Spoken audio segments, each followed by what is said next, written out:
friends, welcome to the Empowered Homes podcast. The purpose of this podcast is to grow strong families by connecting church and home.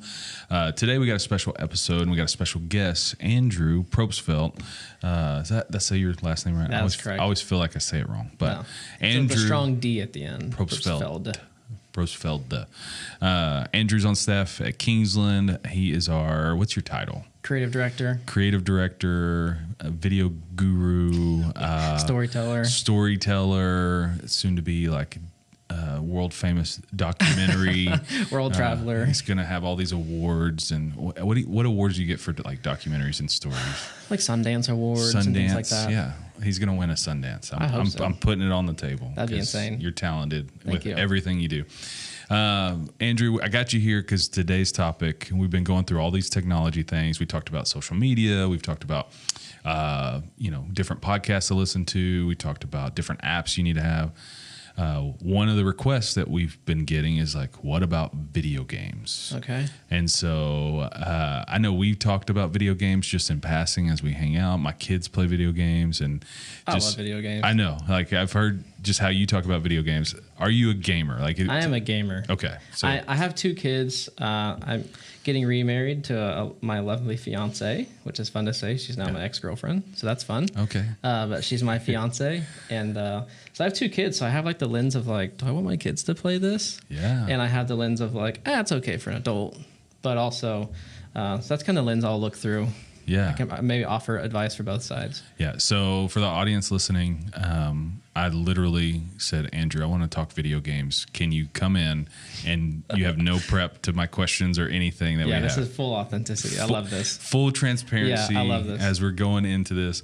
But I want to talk about some video games that if you Google, top 10 video games that parents need to be aware of. Like I want to talk through those, but then I want to hit some that maybe they don't know that you are aware of for parents. But then also before we jump into that, I want to talk about like the parent who's listening and, like me, I know some stuff about video games. I grew up playing like the last console I had was like a PlayStation 2, like Tony Hawk Pro Skater and like Laura or what is it? Tomb Raider and Lara Croft and like all of those were kind of what I remember as my last, like I played a little bit of Xbox in college with like Halo, but I didn't like, that's it. And so if there's listeners like me that they don't even know, like, how do they rate video games? How do we go? There's a whole world. So I want to hit on this and I'm going to test your knowledge if you're a gamer. Okay. I may not know every title. But. So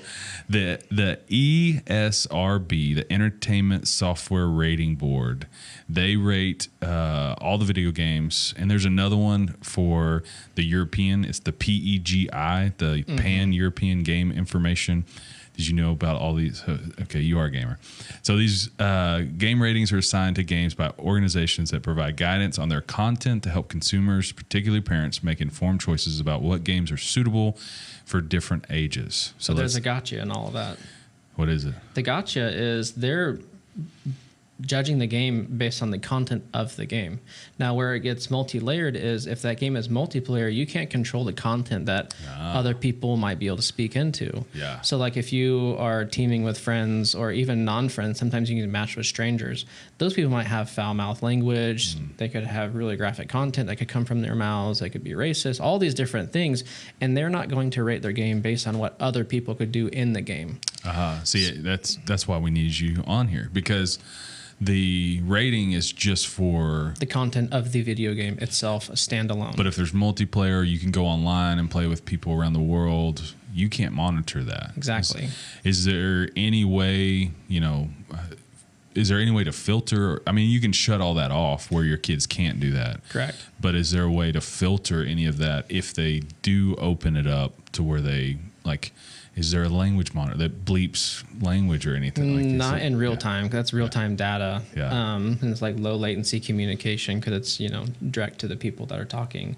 What I did for my kids love to play Minecraft and Rocket League.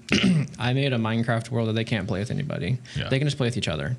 And I also turned off the ability for them to be able to voice connect with anybody, and they can't hear anyone talking to them. They can't see any messages coming at them. Yeah. So everything's really private. Yeah. And then they're dabbling in Rocket League, which is like car soccer, and you can play online. And I played that with the kids. kids. It's so much fun. But I get sick because it's like you're on the roof or this. I'm like, whoa, my head just starts spinning. Yeah. So Rocket League's a fun one, but in the gaming culture, it's called toxic.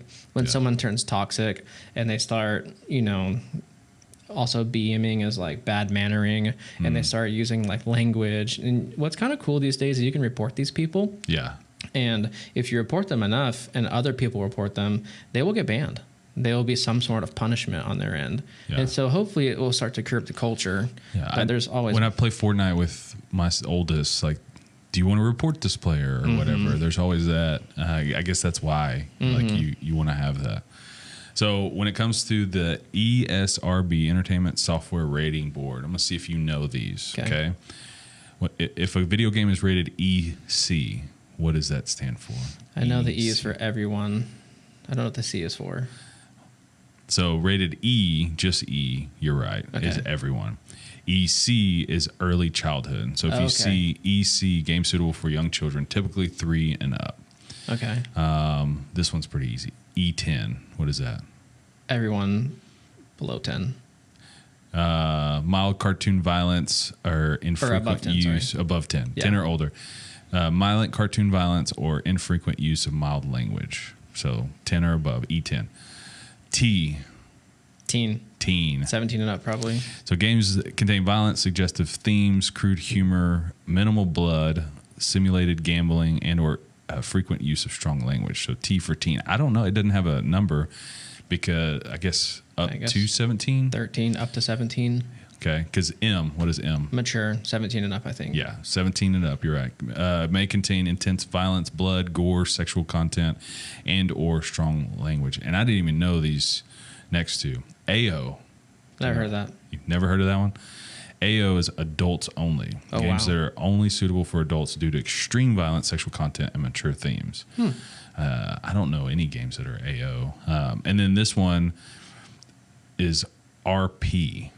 Role-playing? No, I thought so too. But rating pending. I mean, it's not rated yet. Okay. So, like on an early access game or something. I guess used for games that have not been submitted for rating but haven't received the final rating yet. Okay. So, I guess that's like movies, like not yet rated. Yeah. Like, Same kind of thing. Same kind of thing for that. The European is similar, but they have numbers, and the numbers like the PEGI is the Pan-European Game Information. Like level 3 is suitable for all ages. Level 7 is 7 or above, 12 above, 16 above, 18 above. Yeah, so more comprehensive. It's just it goes into the same stuff. But if you're a user or a parent buying video games and your kid's begging you and you see the rating on there, there's a whole system in place for that. I don't even know what Fortnite is and now that I'm going through this, I'm like, is it teen? I think it's teen. T for teen. It's got some mild violence because it could be 10 plus because 10 plus characterized cartoon violence because there's cartoony and all that stuff. Fortnite's an interesting one because I feel like it kind of slipped through the cracks. Yeah. Because it was sold to parents as like, oh, you can build things. Yeah. And then it turned into it's kind of Minecraft vibes. And you can build and then you kind of like survive, but really it's a shooter. At the end of the day, it's a shooting. Your goal is to eliminate the target and to be the last one standing. And so when you factor that in, do you want your kids running around shooting people? That's for your discretion to figure out. I don't really want my kids running around shooting people. I have an 8-year-old girl and a 5-year-old boy, and so that's not really a world I want to open them up to just yet. Yeah. But for me, like, I'm okay with it. I think the thing for me is like my mind can comprehend judgment. Theirs is like, I even get weird about saying kill. Yeah. Because I'll be playing a game sometimes and my son might walk in or something when he's ready for bed and, he'll be like, oh, did you kill him? I'm like, no, I eliminated him. Oh, because I'm just changing that term because, like, no, I'm not killing people. I'm not murdering people. I'm eliminating the enemy or the target. And, like, maybe that's, word pondering, but it kind of turns into, well, it's just a little different philosophy. I don't necessarily think games are inherently evil. Yeah. I do think there are side effects for sure. I think a lot of them are more socially driven. I've noticed that points in my life when I've been like the most depressed is when I play the most.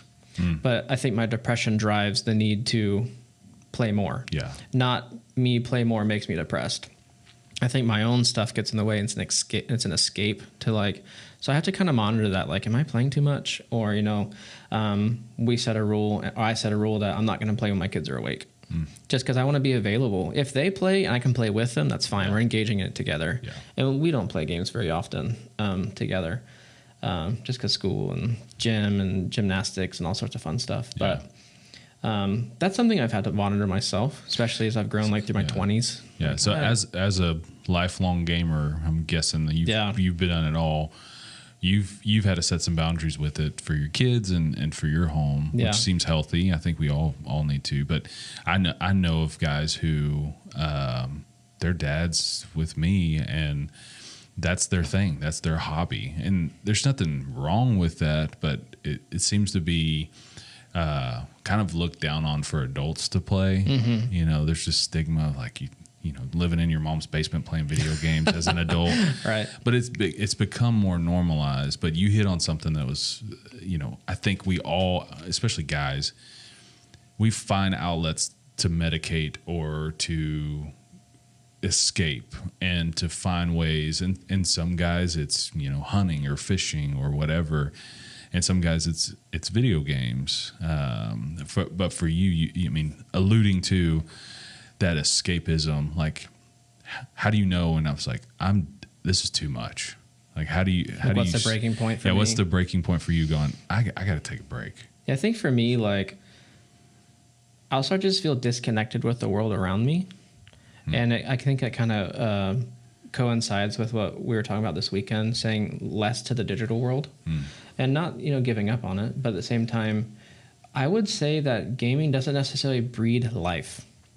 And I found the older I get that I want to be in part of things that breeds life. And so I might play a game and hang out for a couple hours online. And I really do play with a lot of my own friends. And so I'm not playing with strangers or anything weird like that. Sometimes I do, but for the most part, I'm playing with friends. And that's the, not to stop you, but like the whole reason we got into Fortnite was during the pandemic because my son wanted to hang out and talk to his friends. It's the only way you could connect. And that was how he didn't have a phone, didn't have, no one has social media, but they were hang out and talk and catch up. And I thought it was a great avenue for that. Yeah. Sorry, not to cut you off, but that was a good thing for us. Yeah, but I think getting back to, what's my pain threshold, I definitely think it's more of a feeling thing. I do know that if I play, like say I get on at 8 p.m., my kids go like 7:30 to bed at 7:30. If I get on at like 8 p.m., I'll probably roll off at like 9:30, 10, just a couple hours, a couple nights a week. But if I know that like on my Fridays, I have complete time to myself. If I spent my whole day playing games, which I could easily do, there's enough content out there to like get lost in.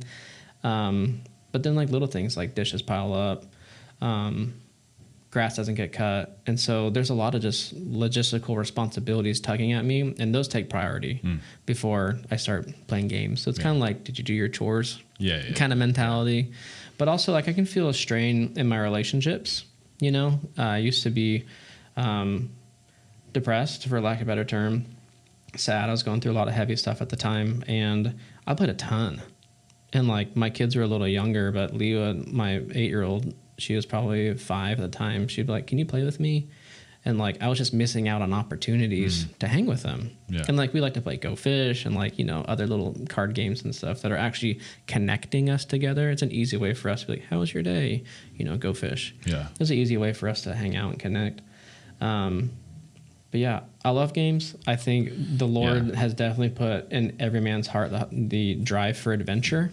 Yeah. And there's a lot of adventure lot of adventure out there in the gaming world. And some of it's good, some of it's not. Yeah. And, with adventure is challenging yourself to accomplish something. Or I even remember like there was a level in Sonic back in the day that I just could never beat. And when I beat it, like I ran around the house, as a kid.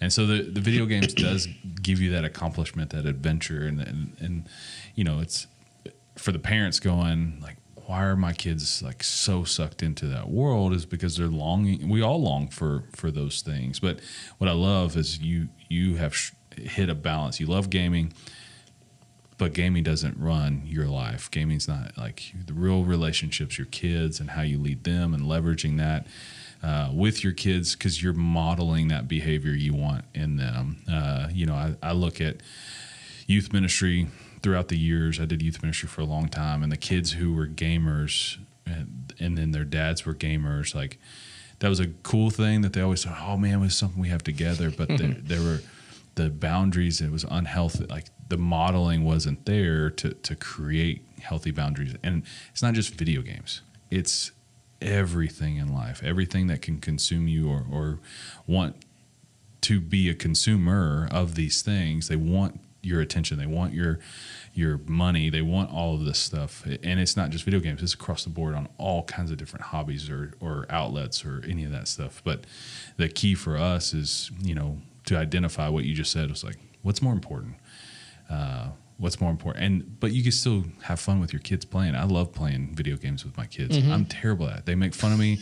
I play with their friends, and they're like, "What's Bobby's dad or what's Charlie's dad doing? He's over here walking, doing all this stuff, or I'm hiding way back." And then they all, anyways. It's just it is a good thing, but boundaries is key. I Googled, top 10 video games that may not be age appropriate for kids. I want to go through these. I'm sure you know them because I know most of them, but there's some I don't have a clue what they are. Cool. So maybe you know them, and I mean, there's the general things that I think most listeners would know. But then I want you to add at the end of like, all right, here's some games that stay away from. Like hard pass. Yeah. Okay. At the end. So number 1, Grand Theft Auto. Like, what is Grand Theft Auto? Grand Theft Auto is, it's honestly a fantastic game. The problem is for a younger mind, it really is a whole world inside of Grand Theft Auto. I've seen people even take it a whole step further where they start to role play. And so your character is really an extension of who you are. And you can be good, you can be bad, you can be a cop, you can do whatever you want in the game. But there's access to like explicit content. Like you can go to strip clubs, you can drink, you can talk to prostitutes. There's all sorts of weird stuff that can get stuck in that game. You can rob people, shoot people, drag them out of cars, hit people. Yeah. I mean, you can be an absolute terrorist to society. That also is why it's so addicting. And I don't play that game anymore, but it is addicting. It has a great, storyline. So I see why people get sucked into it. Yeah. But yeah, not a great game for kids. Yeah, Grand Theft Auto.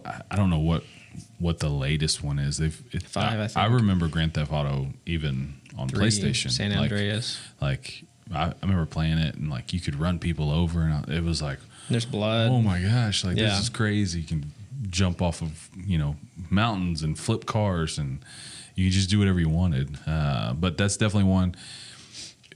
Would you allow your kids that were teenagers to play that game? No, and I don't think I would let them watch. Okay. Because it's graphic. Yeah. And even the pedestrians on the street, people that aren't real people, they're just AI. Mm-hmm. They're yelling explicitives, and they're just, if you cut someone off in the game, they'll yell at you and scream at you and say all sorts of nasty language at you. Yeah. And so it's not at that point even random people, real people. Yeah. So that's number 1. Number 2, maybe a little controversial for being on the top 10 watch list for parents, Call of Duty. Probably because how toxic the culture is. Okay.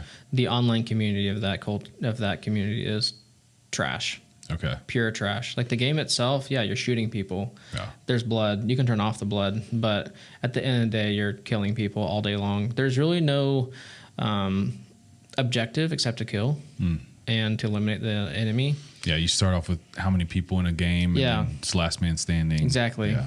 Is it Warzone or is it just Call of Duty? It's just the series, the whole series. Yeah, so Call of Duty in general, I think it's rated M. Mm-hmm. There's language in the game too, not just from multiplayer.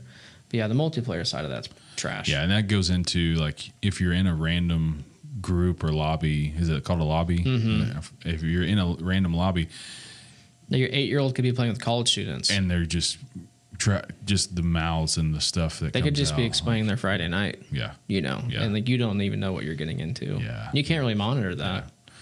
Yeah. That one's rough. This one is a throwback, and there's a ton of them. There's a brand new one that's coming out because I've seen commercials. But Mortal Kombat. I don't really like side scroller fighting games, anyways. Okay. But the content wise, like extreme detailed graphic. Yeah. Even I remember as a kid, like when I got it, it was the craziest thing. You can watch bones break. Yeah, my parents would give me this game, and I'm like, you could rip someone's heart out or their head off, or what? And it's like, well, this is a video game, like impressive technology, disgusting. I don't really like it. Yeah.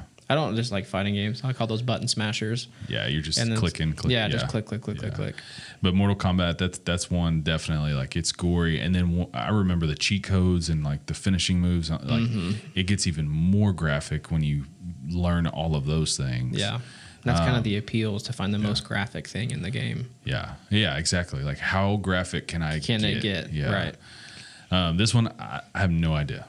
Hopefully you know it. Outlast. What is Outlast? I've heard of the game. I don't know exactly what it is. So it says it's a horror game with intense gore and disturbing imagery. Outlast. Yeah, I mean, if we go just the spiritual side, there are some terrifying games out there that are meant to like scare you and haunt you. Yeah. I steer clear of those. Yeah. You don't want to bring that into your home and let your kids be around that, which goes to the next one. Resident Evil, the whole series. I remember playing this one as a kid, and great game. Jump scares, like I'm like dogs jumping out, all kinds of stuff. Does it have a description? It says features graphic violence, horror, and themes not suitable for children. Yeah. I mean, again, like, it's a great story. You get really sucked into the characters and like who's doing what, but it's not appropriate for a teen. I would even say a teenager. Yeah, Resident Evil. It's the one with zombies and stuff, right? Yeah, I think their whole goal is to like kill all the evil of the world, survive. Yeah, and there's different storylines because I remember playing it, and like it stops and it's like cinematic where it stops. Like, you get through this level and it kind of tells the story, and it's like you're playing a movie.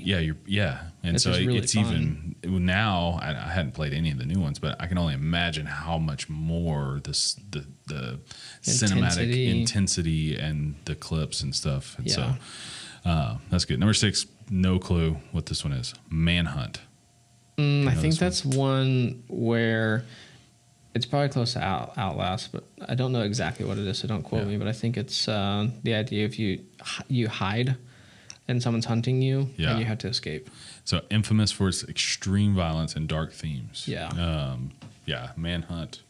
I don't know. I hadn't heard of it, but I think I've seen like different clips or whatever. I think you're right. It's the whole is you're being hunted, and you have there's a new one like Texas Chainsaw Massacre or whatever. Yeah. I've seen that all over social media, but I'm guessing that's similar because you can either be the hunter or the hunted, in either one of those. Interesting. And it's terrifying. Like, it's, anyways, don't avoid that one. I don't know this one. The Witcher. Oh yeah, The Witcher. What is that? If you've heard of like Elder Scrolls style stuff, The Witcher was first a video game. I think it came out with a TV show in the past few years, but The Witcher was a game where you use magic and all that kind of stuff. Definitely graphic. There's actual pornographic images. Yeah, that's what it says. There's sex scenes, nudity and violence in it, in a video game. Yeah. And like, it's weird. Like, it's also not just regular romance. It's like, I think at some points incestual. It's weird stuff. I mean, it's basically Game of Thrones with magic. So steer clear. Video game. Yeah. Parents, avoid that one. If you see The Witcher, your kids want The Witcher, check that one out. We'll fly through these last 3. But don't check that one out. Yeah, don't check. Did I say check it out? Yeah, you said check. Make sure you check your kids and see if you have it. Don't let them play that. If they've downloaded it, because now, and we'll talk about that here in a second. But now, like, you had to go to the store and buy stuff, but that's all changed now too. Doom. I remember Classic. that on video or on the PC. Yeah. Like, I remember playing that one. It's just fast-paced violence and gore. Yeah, extreme gore again. Yeah. It's Mortal Kombat level gore. Yeah. Postal Postal 2, Postal 1, Postal 2. I don't know. I don't know what that one. I've heard of it. Controversial game with extreme violence and dark humor. Don't know. It's never heard of it. Yeah. And then last one, Hotline Miami. Never heard of that. A neon-soaked atmosphere featuring graphic violence and dark humor. I don't know what that one is, but Yeah. if you're listening, don't look up Hotline Miami. So, what are some things not on the list that you're like, parents, avoid these games, or don't let your kids play? Phasmophobia was hot for a minute. Okay. Absolute terrifying game. You're a ghost hunter and you play with your friends, and like it's demonic. Wow. You actually talk. What's it called? Phasmophobia. PHASM. Okay. Starting that way. Yeah. But it starts off like, yeah, you start out in like the truck of like, and you get your gear and you go inside these houses and you're trying to rid them of their spirits. And what's interesting is this game actually broke through with some interesting technology where you can actually talk to the spirits and they talk back to you. So you were actually talking to the game. And the game, like, you will ask like these demonic spirits about their past, and like they might react differently. I mean, it's terrifying. Wow. I walked away shaking. Yeah. My friend's like, it'd be fun. Not fun. Yeah. And So I avoid was, that one. yeah, I uninstalled that quick. Yikes. So not fun. What's another one? I think it's safe to say like any like shooter, unless it's, I played a lot of paintball simulators, which will give you the rush of shooting. Yeah. If you want that competitive, I really do like shooters because it teaches teamwork. It teaches how to accomplish a goal, and you have to use your teammates to like do stuff. Strategy. And there's actually team building stuff in there. Yeah. And I'll just come out and say it. I think a lot of my leadership skills and my boldness came from video games because I gained a voice in video games. I was always the team captain. I was always the one calling the shots. And I think it really did give me a voice to practice. Wow. And we would play paintball simulators. We'd play Battlefield. Battlefield is cool because there's like lots of vehicles. There's more objectives. It's less about eliminating the target, more about like capturing points. And it's more like true to life army war instead of just like killing people for the sake of killing people. I also think some benefits to gaming are high pressure. You get to work in really stressful situations in games, you know, when you know everything's on the line, you know, we don't want to lose this for the team, and you get to learn like pressure, intensity, how to stay cool, calm, and collected. But yeah, I think any game that's designed to just like kill, it's a hard one for me. Yeah. It's a hard sell to like want to. I don't think games are going to teach kids how to kill each other. In real life. I don't think that's really what's going to happen. But I think it starts to desensitize them towards like kill and murder and blood and gore. And so I think it can start to have a desensitized. So any shooter game, just be thoughtful and mindful of how those are being seen, especially even my 6-year-old, like my son plays Fortnite, but I don't want him watching them in Fortnite. And most of the time they're not even playing like the battle royale or whatever. They're playing like boxes where they're building and having to run or jump over. So more challenges. Yeah, more challenges. Yeah. And like they have to like jump up these little obstacle things and get as high as possible. I'm like, I've tried to play that. I was like, I kept falling. I think it's not fun. Yeah. Like, you just restart every time. Anyways, but yeah, I don't want my kids around all of that stuff. But it's definitely, I think the key is for parents to be in the know. And that's what, I wanted to talk to you about today. Talk about these ratings, talk about like video games to avoid. But while I have you, a captive audience, not that you need to give trade secrets. You've been gaming for a long time. But what are the things, because when I was a kid, like you either went to Blockbuster and rented the game, or you had to go to Walmart and buy it and do all that stuff. But that's changed now to where you have hard drives and you're downloading. And I mean, even on the Switch, like I've seen stuff that my son's downloaded because it's free and he doesn't need passwords and all that. I'm like, you don't need this on your Switch, man. Like, and it's kind of harmless, but Still weird or something. Yeah, it was weird, and I didn't know he did it. Yeah. And it had been on there for months. And so what for parents, like what's some advice when it comes to like maybe there's some hacks or there's some workarounds that kids may be able to do the parents are like, I'm clueless. I just bought them a PlayStation 4 and I Let it rip. and they just did it. What do they need to be monitoring as far as downloads, or is there hidden places that you can hide games or any of that stuff? I don't know. I'm just asking an open question. I think with I recently was given an Xbox because my friend didn't want it, and I set it up for my kids to play, and I made a family account. And so I'm the head of household on the account, and then both my kids have their own private accounts, but they cannot do anything without my password. They can't buy a game, whether it's free or costs money. They can't do anything. Nice. It also disables, because it asks you to put their age in. Yeah. And so I put, 7 for Leah and 5 for Mason. And so it won't even show them games that they can even download if they're above teen. Yeah. Or if they're teen or above. So how many parents are listening that don't even know that? Yeah. So look into family accounts yeah. with Xbox, and it's all through their Microsoft platform. Yeah. I'm not super familiar with Sony, but I have to imagine that they have something very similar. Yeah. And even like their iPads, I have a tablet for both of them, and they'll play like coloring games and stuff. But same thing, they can't do anything without my thumbprint. Yeah. And set up a family account. I think that's the best way to. Yeah, monitor. Like the worst thing thinking of it is, and I know it happens all the time, it's like Christmas, you got the latest, greatest thing. You want to set up as fast as possible. And they go and set it up or whatever. Like the month then it's like, what the heck when are I gave playing? when I gave my kids their Switch, like I had already opened it, I had already set everything up. So Christmas morning, when they got it, it was already ready with all the parental controls and all that stuff. But someone told me to do that. I would have just let it rip, tater it's chip. Nintendo. Yeah, How harmless could it be? Yeah, let it go. Yeah. And I've like when Switch first came out, like there was like pornography all over it. Really? And it was, you go through the app store and the game store, and then you go through the ratings and you click 17 plus, and it was like explicit stuff, like crazy. It's all off now, but it was like a wild, wild west at the beginning. But I think a lot of parents, they just, birthday, Christmas, get the latest thing. Kids want it. It takes some time to research. It takes some effort to do that. And, for the listener too, the parents going, I've got to rip out the PlayStation right now or the Xbox. My kids need to get off of it. Just, we don't want to put fear. You're still going to play video games, right? Yeah. Like it can be a good thing. Yeah.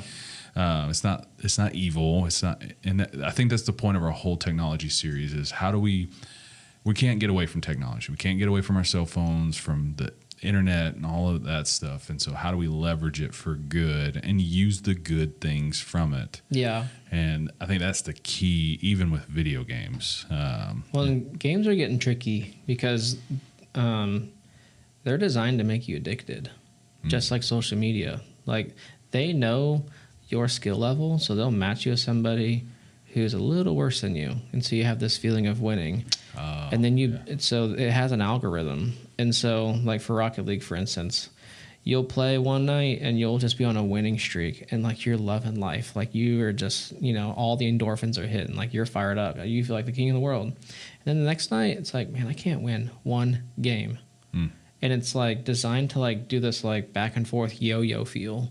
And so it can be really addicting because you're like, man, I had such a bad night. I got to try again tomorrow. Trying to chase that hit again, so to speak. Yeah. And I think that's where the danger comes in the addictive nature of it. I told Leah, like, if the game's ever playing you, you're not playing games anymore.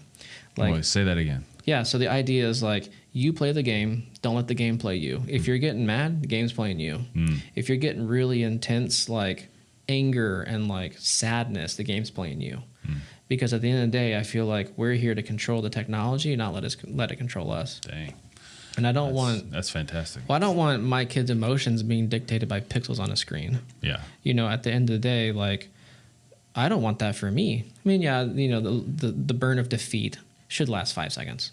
Yeah. If I'm like mad, want to throw stuff, punch holes in walls, like it's playing me. Was it called rage quitting? Rage quitting? Yeah. You're so filled with rage. Slamming and breaking controllers. And I see why people do it. Yeah. Like it makes so much sense, but Dang. That's so good. Yeah, don't let the game play you. Don't let the game play you. Well, the game is designed to make you buy stuff. Yeah. Because they'll throw you ads for like, all the latest skins and all this cool stuff. And it's like, man, $20 for that color of skin? Yeah. not worth it to me. Yeah. Like to a kid who's like, Dad, we got to buy this. It just came out. It's so cool. All my friends got it. You got to have V-Bucks or all these other different currencies. Yeah, currencies. And it's crazy, man. That's some good wisdom. Andrew, thanks for just dropping some knowledge on video games with us. And I think that we'll end on that of like, don't let the game play you, because it wants to take your money. It wants to get you frustrated. It wants to get you back on the controller as quickly as possible. But man, thank you, listeners. If you're listening, if you're like, man, what something Andrew said or anything that we're talking about with technology, and you're like, I want more information, or I got a question, you can email us at podcast@empoweredhomes.org. We'd love to answer any of that. Keep emailing us. Let us know what episodes you want us to do, what topics you want us to tackle. Video games was one of those. And we're super excited. If you want more information on all of our technology series, you can go to empoweredhomes.org. It's right there on the homepage, and you can find access to incredible resources to help you lead at home. Andrew, thanks, man. Thanks for having me. Yeah, This was fun. Absolutely.